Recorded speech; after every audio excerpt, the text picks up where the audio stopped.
श्रीगणेशाय नमः।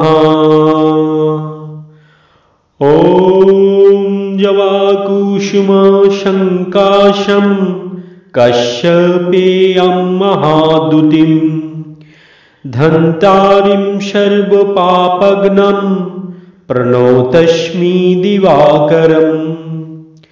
दधिशङ्खो तुषाराभ्यां क्षीरोदार्णवसम्भवम् नमामि शनिनं भक्त्या शम्भरमुकुटो भूषणम्।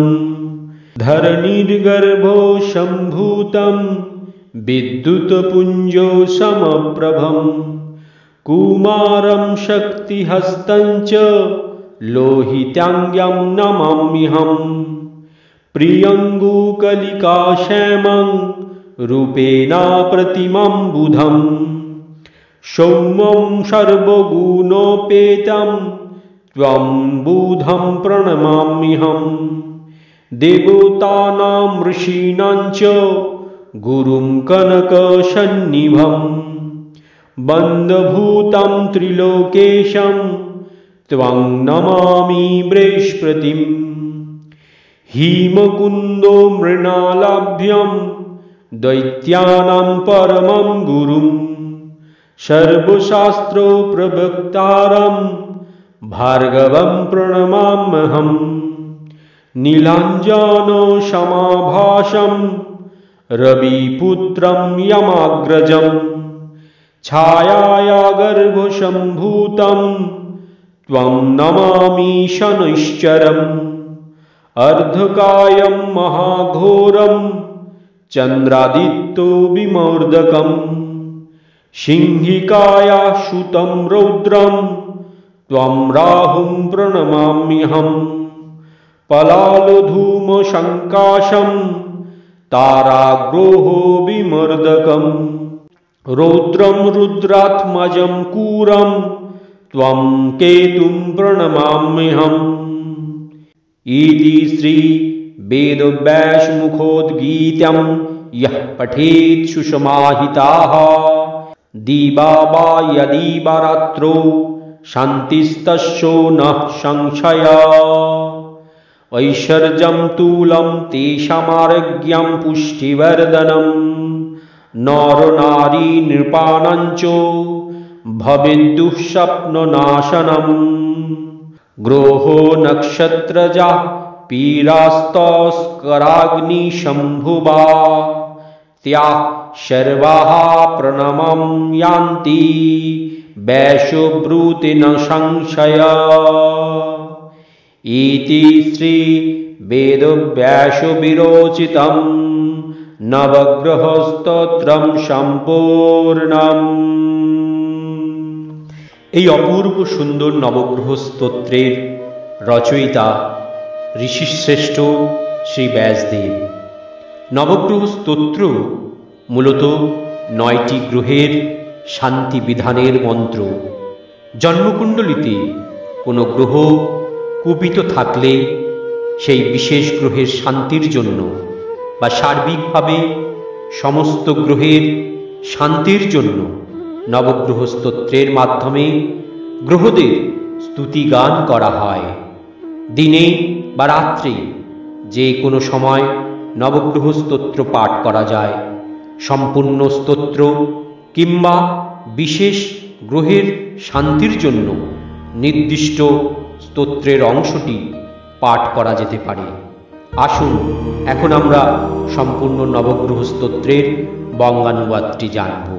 প্রথমে সূর্য স্তোত্রের মধ্যে বলা হয়েছে, জবা ফুলের মতন রক্তিম, কাশ্যপের পুত্র, প্রচণ্ড জ্যোতি বা তেজযুক্ত, অন্ধকার নাশক, সর্ব পাপ বিনাশক হে দিবাকর, আমি আপনাকে প্রণাম করি। দ্বিতীয় চন্দ্র স্তোত্রের মধ্যে বলা হয়েছে, দধি শঙ্খ এবং বরফের ন্যায় আভাযুক্ত, ক্ষীর সাগর হইতে আবির্ভূত, শিব শম্ভুর মস্তকে ভূষিত হে চন্দ্রদেব, আমি আপনাকে প্রণাম করি। তৃতীয় মঙ্গল স্তোত্রের মধ্যে বলা হয়েছে, ভূমিপুত্র বিদ্যুৎ পুঞ্জের ন্যায় দীপ্তিমান, হাতে শক্তি এবং যাকে কুমার বলা হয়, রক্তিম শরীর, আমি আপনাকে প্রণাম করি। বুধ স্তোত্রের মধ্যে বলা হয়েছে, প্রিয়ঙ্গ ফুলের কলির মতন শ্যামবর্ণ, রূপে তুলনাহীন, সোমের পুত্র, সর্বগুণী হে বুধ, আমি আপনাকে প্রণাম করি। বৃহস্পতি স্তোত্রের মধ্যে বলা হয়েছে, দেবতা এবং ঋষিদের গুরু, স্বর্ণকান্তি, তিন লোকে পূজিত হে বৃহস্পতি, আমি আপনাকে প্রণাম করি।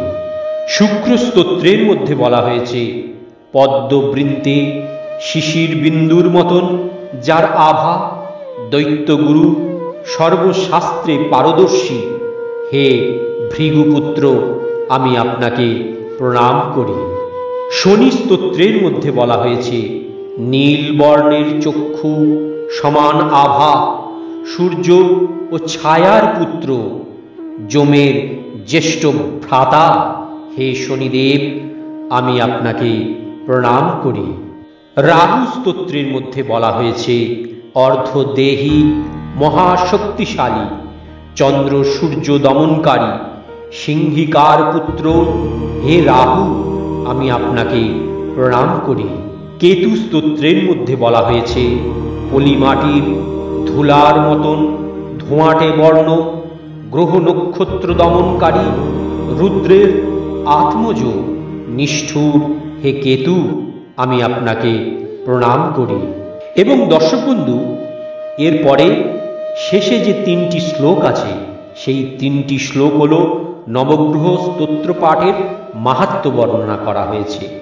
প্রথম শ্লোকটিতে বলা হয়েছে, ব্যাসদেব দ্বারা কথিত এই নবগ্রহ স্তোত্র যে মনোযোগ সহকারে দিন বা রাতে পাঠ করে, তার অবশ্যই শান্তি লাভ হয়, ইহাতে কোনো সন্দেহ নাই।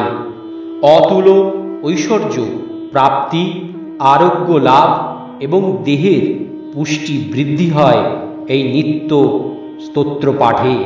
কোনো স্ত্রী, পুরুষ বা রাজাকে নিয়ে দেখা দুঃস্বপ্ন নাশ হয়। এই নবগ্রহ স্তোত্র নিত্য পাঠ করলে বা শ্রবণ করলে গ্রহ নক্ষত্র দ্বারা কষ্ট, চুরি, ভয়, আগুনের ভয় ইত্যাদি দূর হয়, ইহাতে কোনো সন্দেহ নাই। ইতি শ্রী ব্যাসদেব বিরচিতং নবগ্রহ স্তোত্র সম্পূর্ণম।